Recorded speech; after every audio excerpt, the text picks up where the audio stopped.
So, hello. How are you?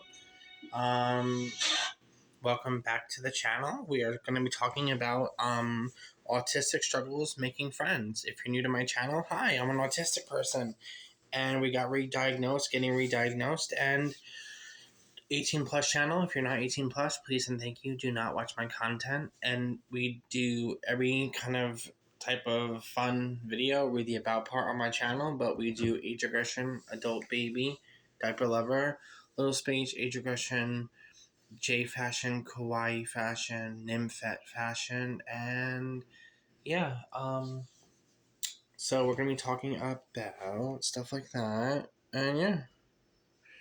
Um if you didn't know. So yeah, welcome to my channel, and if you want to watch and subscribe to my second channel and check out the playlist on that channel, which has way more categories than this channel, that channel is called Vintage Enchantment.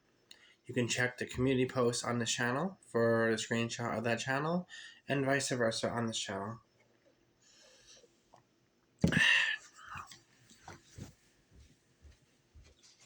So, we're here. First, I want to talk about being autistic and getting diagnosed with autism and re-diagnosed after the age of 30 or before the age of 30, whatever you age is. I'm in that process now, and I'm going to tell you just a little about me. This is just being 24/7 honest here. How do I say this? For example, if I'm on the bus, um, as an autistic person, I tend to overshare my thoughts and how I feel about people, whether it's rude, racist, sexist, or judgmental, or I talk about too much personal stuff going on in my life. And I think when people are being nice to me, I automatically assume that they are trying to be friends with me. As an autistic person, I can't really tell if someone's flirting with me, somebody wants to fuck me, somebody just wants to be friends with benefits or friends with me. My sense of well-being and sense of knownship is not all there. I can't tell um, if you're trying to be friends with me, if you're trying to be sarcastic, if you're trying to flirt, if you don't want to be my friend, if you're just being nice for the sake of being nice, if you're trying to just bullshit me. It's hard to tell. Especially in this generation, which is modern, feminist, dykey, narcissistic, selfish, entitled fucking people that we live in this world, and they just think that they're entitled, right, girls? They think that they're entitled to know our business, but they don't fucking get it. I'm trying to dye my roots more hair color, which is like a very light blonde slash kind of a strawberry blonde. I'm gonna say it's a light golden blonde, and then my natural is more like close to hair color, which is like a level 6, light golden brown, dark blonde.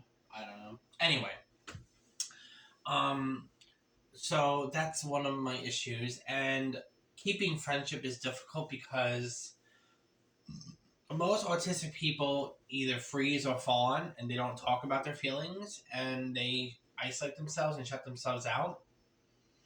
Or this is all my story and my experience that I'm talking about. Or like I had a friend named Crystal Nesbitt growing up in a trailer park with her, and I used to hang out with her. I loved her. She was a good friend. I envied her, not in a lesbian gay way, but I really wanted to be her friend. And there was other bitch I couldn't stand named Sarah Rogers. Couldn't stand her. And she used to get in between me and Crystal, and because Sarah and her were close to the age and they both had, lighter eyes and dark blonde hair, um, they were more friends. And the sad part is, I would get used, or I would get verbally, sometimes physical. Sarah would jump me or hit me, and Crystal would do shit to protect me because you can't hit her. She's a girl, and she can't hit you, and you can't hit her. And I don't want to get involved because of drama and blah blah blah, whatever. So, um, that would be an issue. Or she would be verbally abusive to me, and I would just deal with it because I was so desperate for her affection, for her love, for her friendship. As an autistic person, we tend not to talk about how we feel. It's hard to calculate and talk about our feelings, and it's hard to put it in words. We're very nonverbal. Not that I'm gonna go point and grunt, but there was times I was in that state of mind and I couldn't do it. So either I shut out people and become introverted, like I've been doing now since I moved to this new mental health hospital group home, or I become rude, arrogant, bitchy, judgmental, and very sarcastic. So there's like no in between. And that's because most autistic people, they can't navigate their feelings, their system, everything is sensitive, like light, touch, smells, clothes, anything could trigger it. Not to say it's an excuse, but it's a main reason why I function like this as an autistic person. And I'm lately now wearing looser clothing. Like when I was skinnier and younger, I used to wear things that are more form fitting, which is really odd for an autistic person. But I was too busy masking about my fashion and masking how I felt and masking what the world wanted me to look like.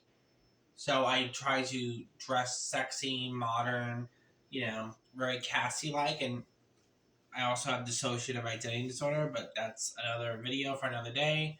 Check out my second channel if you want to watch that on my playlist. That's called Vintage Enchantment. Subscribe to that YouTube channel. But anyway,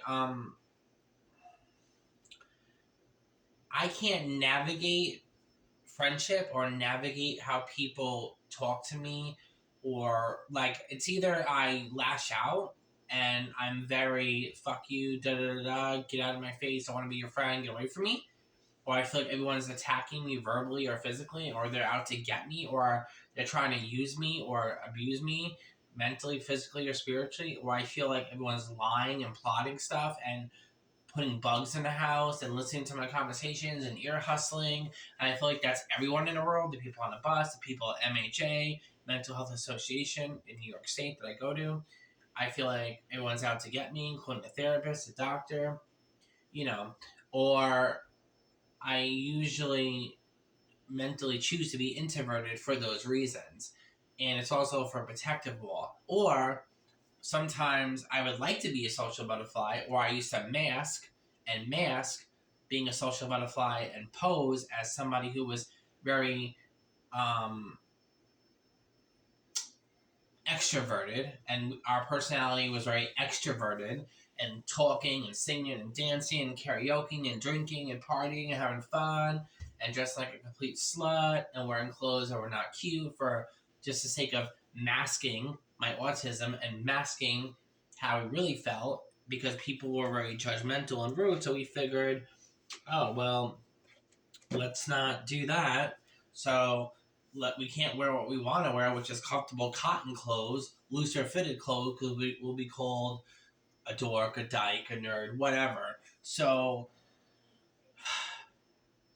how do I finish this? I'm probably going to do a part 2, so subscribe, hit the notification bell so you don't miss out. There's probably going to be a part 2 to this story.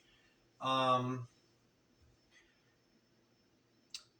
basically, in a nutshell, don't have any reconcile or any repercussions or any sense upstairs here mentally to know if somebody wants to be my friend genuinely, or if they're just trying to be nosy and get information out of me as an autistic person. So basically now we choose just to be introverted, and that's all I'm going to say for now, because I can't talk right now because I'm having a meltdown. I'm not well, and I want to finish True Blood and finish it.